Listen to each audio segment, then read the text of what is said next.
I need $586 to get me out of jail, Mississippi, for an old ticket that I didn't know about, and they're removing my children. Hey guys, today we're talking about a mom on TikTok who just announced her 10th pregnancy. She goes by Lil Star 97 or something like that. Her name's Ashley Castile. And you might be thinking, Jessica, who cares how many kids these moms have? If they're taking care of their kids, it's none of your business.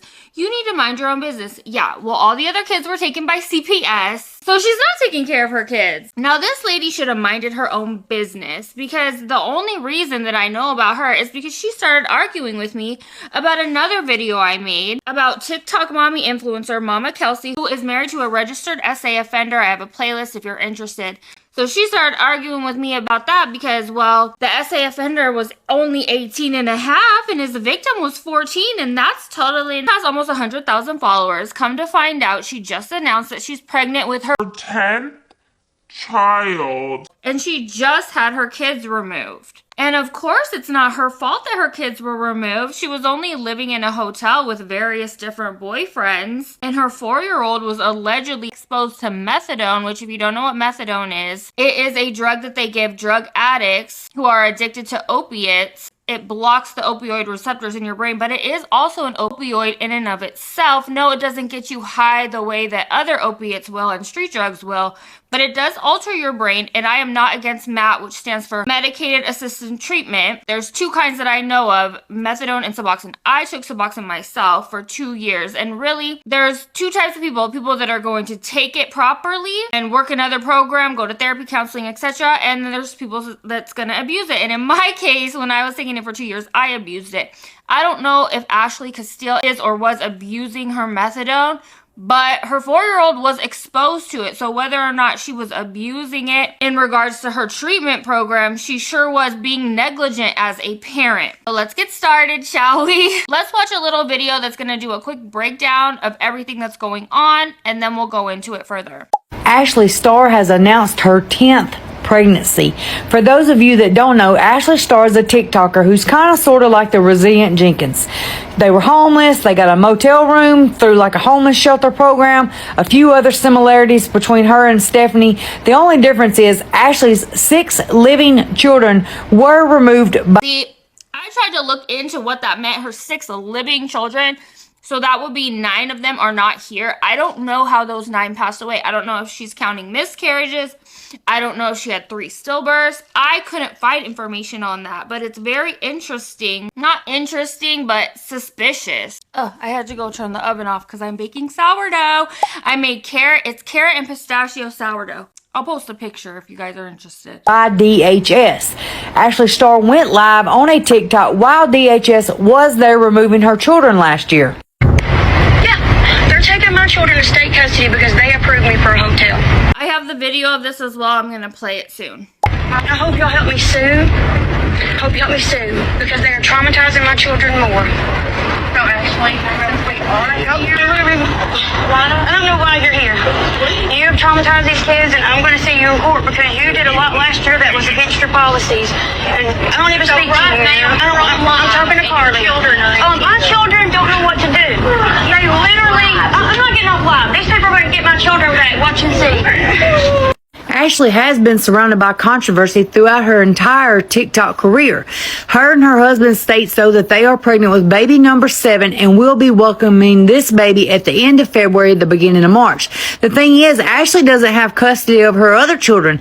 They are currently living with a relative of Ashley's, and when asked about seeing them, this is what Ashley had to say.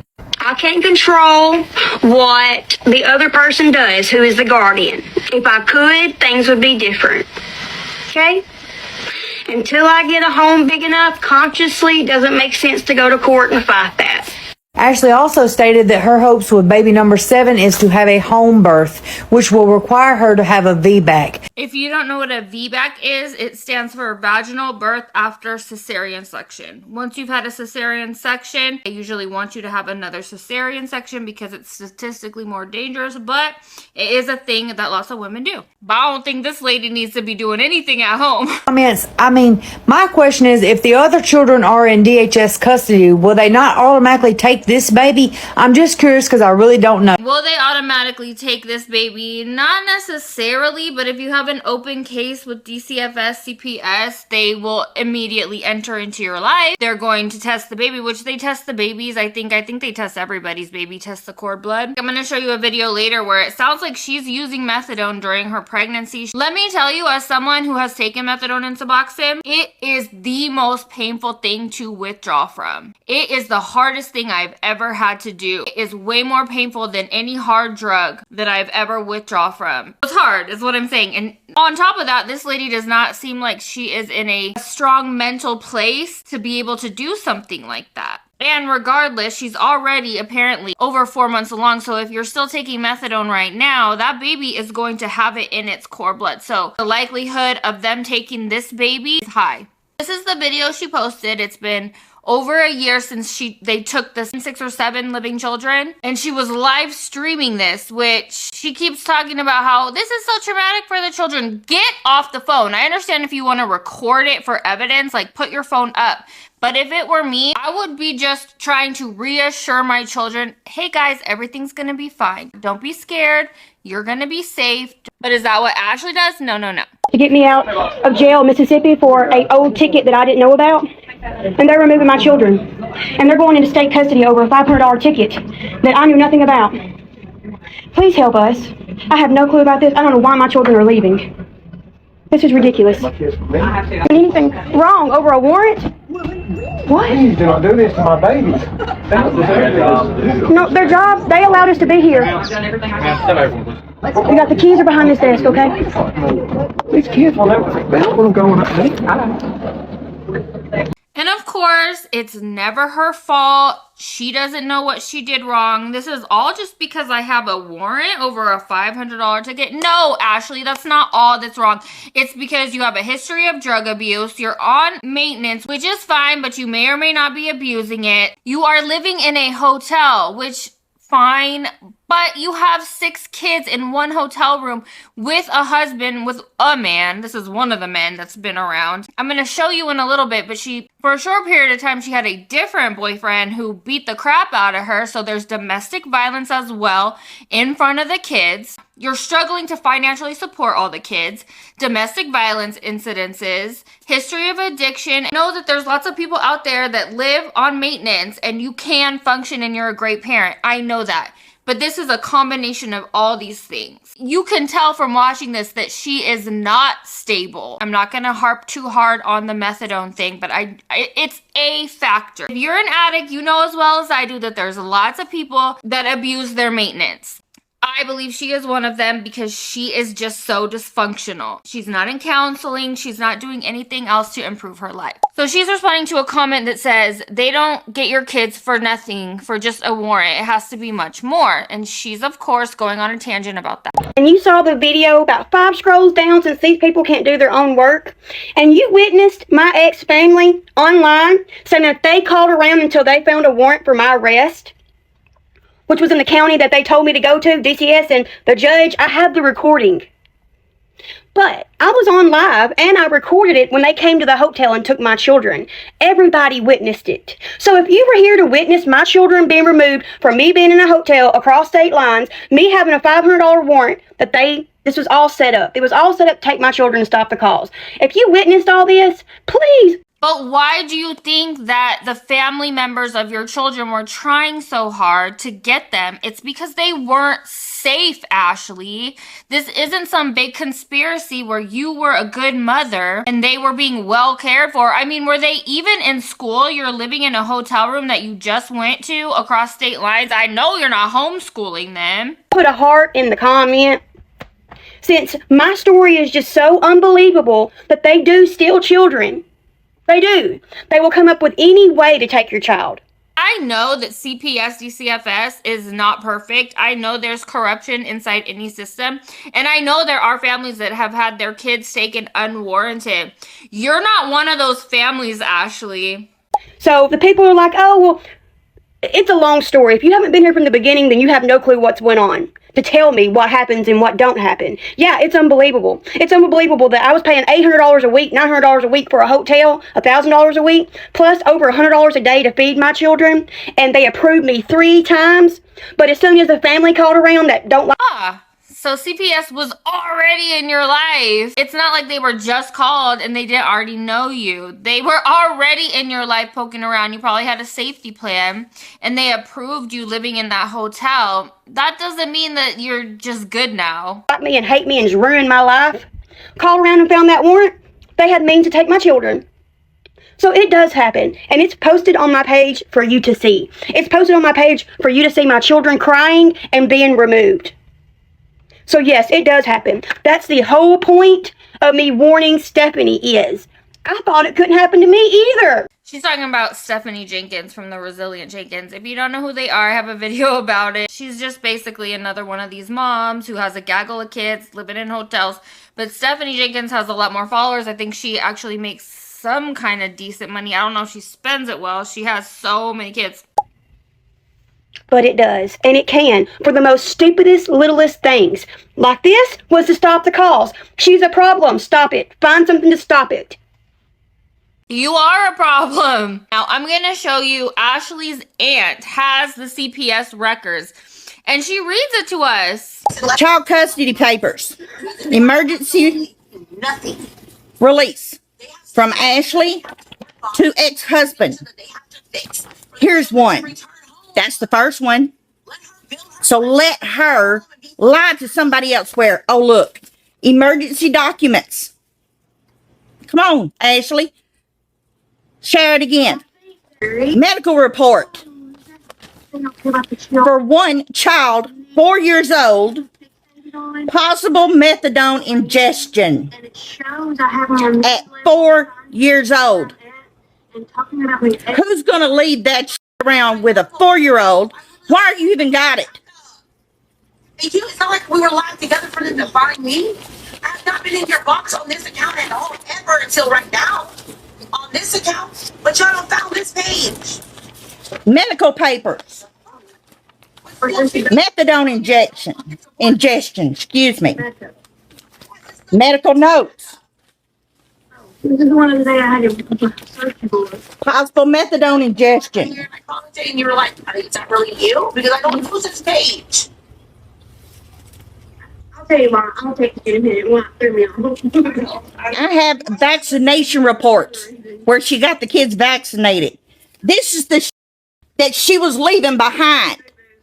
Stuff that she needed, but no, she grabbed her crafting stuff. When Ashley was leaving her previous residence to go live into this hotel for whatever reason they couldn't pay rent, the aunt is talking about the fact that Ashley took all her crafting stuff because she sells crafts. She did not take her children's custody paperwork, the documents that she needs to be involved and aware and get her kids back. She left all the documents behind, but took her crafting supplies. People who have this much time. How much do you love your children? If you will grab your crafting instead of all these needed documents that you need.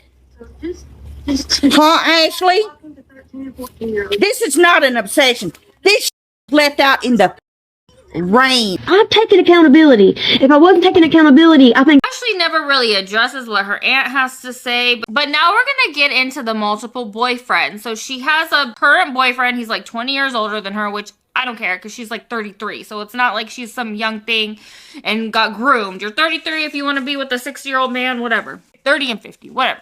My husband's 13 years older than me, but I met him when I was 30. So once you're like 25, if you want to be in an age gap relationship, I don't really care. I don't care. And the only time it bothers me is when the girl is very young, or boy, when the younger party is young, and they haven't been able to fully develop their frontal lobe to make proper decisions, or if the younger person is vulnerable in some way. That's a different story. Oh, one of my lights went out. That's okay. So she has the current boyfriend husband who is the father of most of these kids, I suppose. Then she has the boyfriend that she ran away to his house at some point. And I'm going to show you the security cam footage of her coming up on his porch because She said she wasn't messing with him around the time that she got pregnant, but then that guy posted the security cam footage. And then there's the third boyfriend that we know of, who is the one who was arrested for DV, and he did commit DV against her. I'm not disputing that at all. So she's going to insist with us that the current man she is with, the older one, is the father of this baby that she's pregnant with now.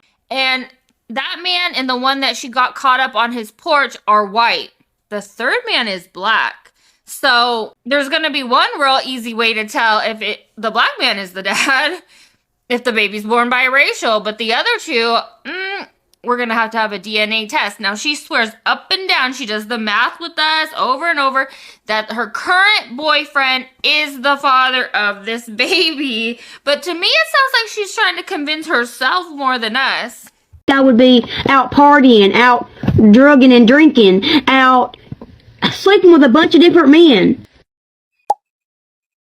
Thank me? Look at that moo-moo. That's true. So, say what you want, but this is most definitely Kevin's baby. Whatever y'all want to say is whatever, okay? Most definitely his, most definitely not planned, completely an accident. An accident. Ma'am, you are 33 years old. All your kids are in CPS custody. Sorry, I'm yelling. But I do get passionate about certain things. All your kids are in CPS custody, the custody of the state. But what can I do about it? Well, I don't care to tell y'all because they're going to say stuff anyways. This is Kevin's baby, not the other person's. I had a period on the 23rd of May. Okay?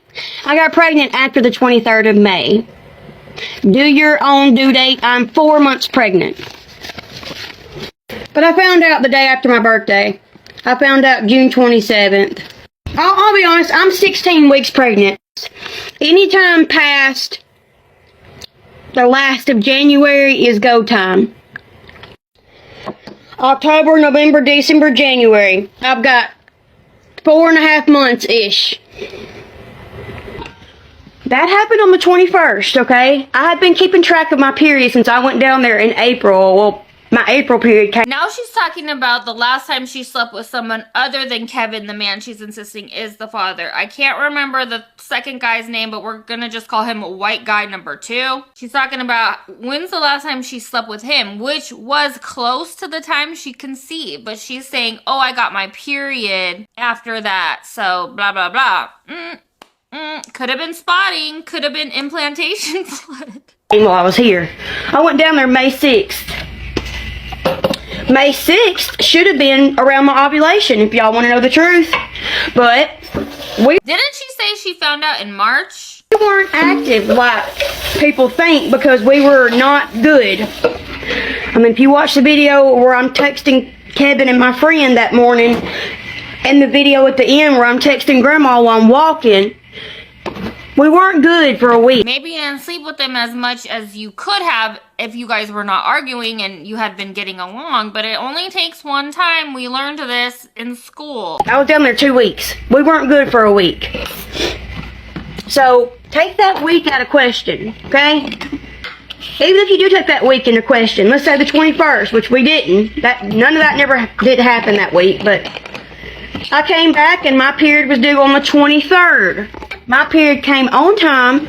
Had my period from the 23rd to the 27th. That's my normal period. I have a 4-day period. Some days a 3-day period. Normal. Completely normal. I was clearly not fully coherent all the time, but I remember that. She was drinking. Now going back to the maintenance thing. Every time I talk about medically assisted treatment, somebody gets upset with me thinking I am bashing maintenance in general. I'm not. I'm talking about somebody who's not using it properly. So I just wanted to circle back to that and say that she admits to drinking. So she's drinking on her methadone. She's not using it. You're not supposed to drink on it. You're supposed to be sober. I had to be the one to take care of it. Kevin didn't ask me until after the fact, did your period come? Was it on time? You know, are you worried at all? No, because I know my body, but my app had told me it was due the 23rd, and I knew. So she uses the period tracking app, which also tracks your likely ovulation. If your period is here, your ovulation is statistically going to be around here. So it sounds to me like this woman does not use birth control. Her birth control is tracking her ovulation, which is not. If you have had 9 kids, 3 of them are passed away, I don't know what happened to them, 6 of them are in the state's custody, you need to be using more than just the pull-out method, which I don't even know if she did that, and tracking your ovulation. Am I wrong? Obviously, because she got pregnant. It was due the 23rd by my body. So, when me and Kevin done it the first time, he had not been active in a month because I had left. And so, we can use multiple methods. And I said, I think you messed up by accident.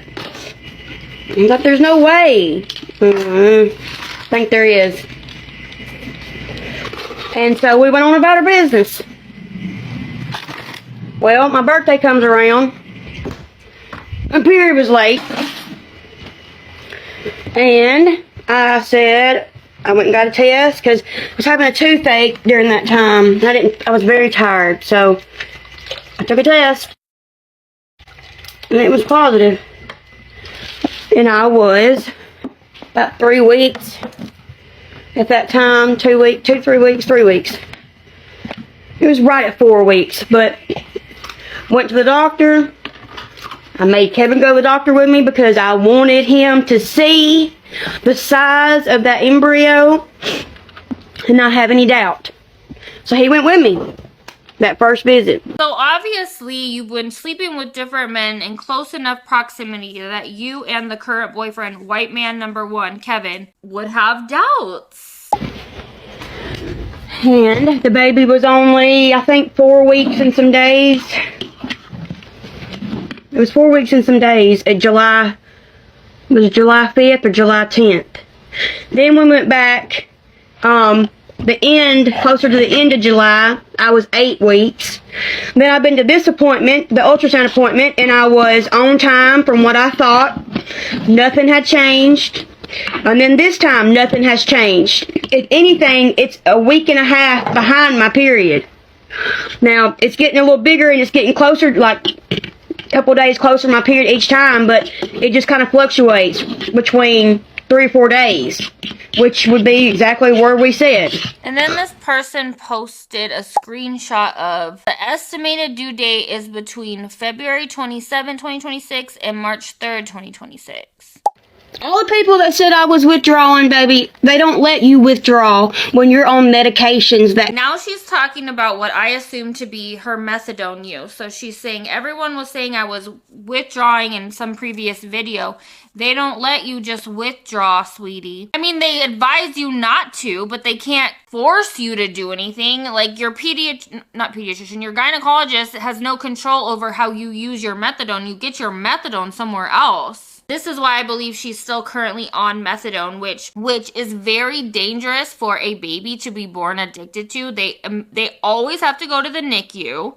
It's painful for them. When babies are born addicted to methadone or Suboxone, they are in the NICU and they have to be given like little tiny bits of morphine to soothe the pain so that they can eat and sleep and function, so that they don't go into failure to thrive and pass away. I mean, an infant is so fragile, and having to deal with something like opiate withdrawals is very devastating. And regardless of the fact that methadone and Suboxone are legal and your OBGYN advised you not to abruptly stop taking it, that does not mean that CPS and DCFS are not going to be concerned when your baby is born addicted to Suboxone or methadone. The same way weed is legal, but if your baby is born with weed in their system, CPS is going to start poking around. Could affect your child, your fetus, your embryo, whatever. They don't do that, okay, boo? They have you come down off of your medication slowly. That way you don't go into withdrawal. So stop worrying about that. Legally, I'm in a state where I can smoke if I want to, but I'm not. Just because you're in a state that marijuana is legal does not mean that you are allowed to smoke it while you're pregnant. Alcohol is legal, but you're not supposed to drink it while you're pregnant either. Nor am I going to. I could legally get a medical card for anxiety and depression. But I'm not. That's what he's going to get into. We don't talk about the kids. They're doing great. Ashley's children have been gone for over a year, and apparently she does not sound too sad about it, and this is her trying to explain why she doesn't visit her children. They're doing great. I don't agree with the people that have them right now, what they're doing, but other than that, the kids are wonderful. I don't agree with how they're facilitating their parents to be involved. That's it. And if you think about it, Kevin gets off at 6 o'clock. It's a 2-hour drive. There is no days besides Sunday that we'd be able to visit. That's 4 times a week, 4 times a month. We couldn't come 4 times a month, but there's birthdays throughout the year we could plan for. There's Christmas, there's Thanksgiving, there's holidays. That's why we chose them, thinking we'd still have family gatherings. Before this, I'd been to gender reveals at that house, baby showers, dropped the kids off there, went on a date with Kevin, been over there just to visit, like I was welcome. And then them just hating us because I started social media and going live doesn't make sense. Why do these moms that are on social media always act like the reason that people don't like them is because of my platform. I go on social media. No one's jealous. You're a bad mom. They're upset with you because you're mistreating your kids, lady. That's why we're so hurt. Like, if you didn't like me, why have I been in your house numerous times? Why take pictures? I wish I could show y'all, but I can't. One day, whenever I can, I definitely will. I'm just going to say that really nobody has changed besides Natty. Natty has hit a growth spurt and matured a lot. Natty's the one that hurts my feelings the most besides Trustin. Nealon hurts me too because they both, are young and miss us so much. But Natty's the one that's just changed so much. And Trustin looks just like he did. I mean, he's identical besides his hair's a little bit longer. Thank goodness they haven't cut his hair. They've kept it where we want it, how we like it. So, but so cute. I'm mad because my camera overheated. I got these new lights and I was like, oh, look at me. I'm fancy. I'm professional. And so it overheated my camera. So I was filming, and that's why I stopped showing my face and just doing a voiceover at the end because it's all overheated. And I was like, did I get any of that footage? But I did. So let me know what you guys thought about Miss Ashley Castile in the comments. Thanks for watching.